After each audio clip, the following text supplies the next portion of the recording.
Disclaimer: Lore Olympus is a retelling slash reimagining of the Greek story of Hades and Persephone. Therefore, their character chart placement is dependent on their actions in the webtoon and not on their history. Thank you.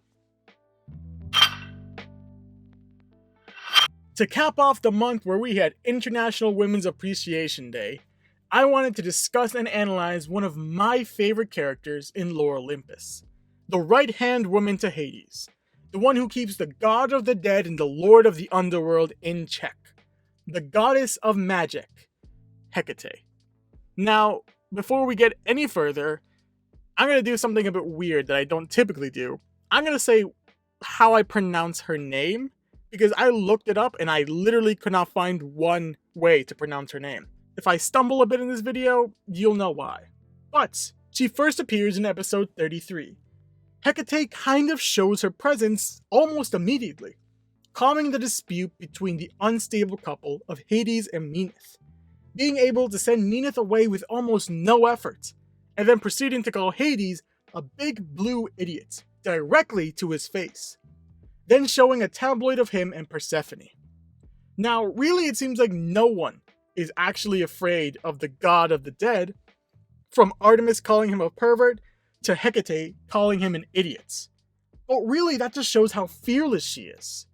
In the next chapter, we see the anger in her face and her question. Was that the goddess of spring Persephone exiting your house? I've never been more disappointed. Hades, she's 19 years old. All while smacking Hades multiple times. Which, yeah, she's pretty dang fearless to smack the god of the dead. But it also shows something I really love about Hecate. She's not afraid to say or do what she thinks she needs to say or do. In the world of Lore Olympus, we see two kinds of people. Which we see people who are way too timid to say what needs to be said. Maybe because they lack confidence or any other reason. And we also see the other side of that. People who are way too confident. Who thinks, hey, I can do whatever I want because I'm the best. I believe Hecate provides us, as readers, a good standpoint of what it means to have a healthy amount of confidence. She's willing to call out Hades because she thinks he's done something incredibly wrong. But it's due to her understanding and being aware of both sides of the story. And remember that, because that comes back later. Hecate understands the effect on both people. While Hades won't get into trouble, he's probably just going to get a high five at the water cooler. This could put Persephone's scholarship at risk. Understanding how this could affect both parties. However, this doesn't mean that Hecate is the most pure person. When Hades says, regardless, something must be done about this, we see both Hecate and Hades get a rather creepy and sinister smile. When Hades sends some people to abduct a person who wrote the article, we see that this isn't Hecate's first rodeo. Hecate also offers advice for Hades on his intentions with Persephone, stopping him if it might make things bad for her.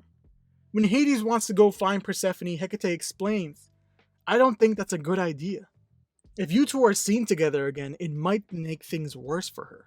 But she's also willing to completely ditch Hades when Meneth comes back in and starts complaining. It's not that she's unwilling to help Hades. In fact, she acts much like a wingwoman, partner helper with Hades, giving Hades a letter from Persephone and cutting the feed when things are looking too romantic between them. Also setting up Hades to give Persephone a tour of the underworld building corporation kingdom whatever. But not before twisting the dagger in Meneth's face. Hello, Meneth? Could you move Hades' calendar around? He's taking Persephone on a tour right now. Thank you so much, bye! She said it was fine. And when someone says, I didn't take you for the matchmaker type, Hecate responds, I don't know what you're talking about. I'm just doing what's best for the kingdom of the underworld. Which brings us to the letter. A letter from Persephone addressed to Hecate, where Hades learns some fun stuff, like how he met Persephone while he was very, very drunk. Hades calls Hecate and goes into a very long conversation. What's your crisis, Hades? Because you must be having a crisis. Only someone with a crisis would make a phone call at 3:45. If you don't have a crisis, that would be very selfish. Ah, so you read the letter after all. How interesting for you. One night you came to visit me out of the blue. You were very, very drunk. This may come as a major shock to you, Hades, but my life doesn't revolve around you. We can glean a handful of things from this conversation. While Hecate is faithful towards Hades, it doesn't mean that following Hades is her life. She's a close friend, someone who would answer at 3:45 in the morning if you're going through something. But she's also the kind of person who will hang up on you just when you were getting to some details. But this brings up two major events, both that unfortunately involve Meneth. Now, I haven't had the pleasure of talking about Meneth yet, but when she stands up Hades, she's the one who gets mad and becomes a little bit too physical and verbally abusive towards Hades. Just before she's about to smack him, Hecate stops her. Enough. Go home. You're suspended until further notice. Then, with no words, comforts Hades. Hecate cares about Hades, even if she's willing to call him out for being an idiot. She wants what's best for the kingdom, but that means what's best for Hades. It's a very short moment, but a very powerful one. No words are needed to comfort him. I really wish I could say more about this moment, but there really isn't a need to. It's just this, Hecate comforting someone. Now, I started this character chart series because Lore Olympus hit 100 episodes, so I really didn't want to cross that 100 episode threshold. However, something important happened in the most recent episode. We see a conversation between Hecate and Meneth, which, I'll be honest, is a pretty surprising conversation. I'm really mad at you. When Meneth asks if she's going to be fired, Hecate responds, I don't know yet. It depends on how Hades wants to handle it. But for now, you're suspended, and we'll contact you in a few days. What happened, Meneth? I saw, but I don't understand why you did it. You know that's not okay, right? And when Meneth wants to apologize for what she's done, Hecate explains, I think you shouldn't try to talk to Hades right now.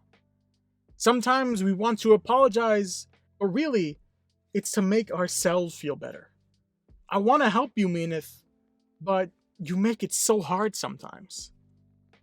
It's fairly well known that Meneth doesn't have the best reputation in the Lore Olympus community or even the world of Lore Olympus, which is why I think this scene is brilliant. Not just because of humanizing Meneth some more, letting us understand that Hecate is the type of person to see things from everyone's point of view. I mentioned this at the beginning, but Hecate doesn't scream or shout at Meneth. Yes, she's mad. She says so at the very beginning of the conversation. But she wants to understand. She wants to know her reason, what happened, why she did what she did. Even going so far as to give Meneth advice, asking her to check her intentions, to make sure she's not apologizing to make herself feel better, but to see if she's actually sorry. Now, I've mentioned that I'm talking about Hecate right now because March had International Women's Appreciation Day. And YouTube wanted YouTubers to talk about a female that inspired us. Someone we can look up to. Someone who makes us want to be better. I don't like to play favorites, but Hecate is my favorite character in Lore Olympus. And someone I think we should all look up to. Hecate never draws a conclusion without evidence or talking. She's willing to try and understand why people do what they do. From one of the most hated nymphs in the community to the god of the dead. She tries her hardest to understand how things affect others. I'm putting Hecate into true neutral. Someone who's willing to understand every side, but also someone willing to ditch her boss and technically king because she doesn't want to be there. Someone who will pick up at 3 in the morning because you're going through something, but hang up before you got everything you wanted out of her. Someone who's worried how an article might hurt someone close to her, but also willing to help capture someone and help rip out their eye. So I think the middle of the chart is where Hecate belongs. But that's all for today, and like always, thank you for watching.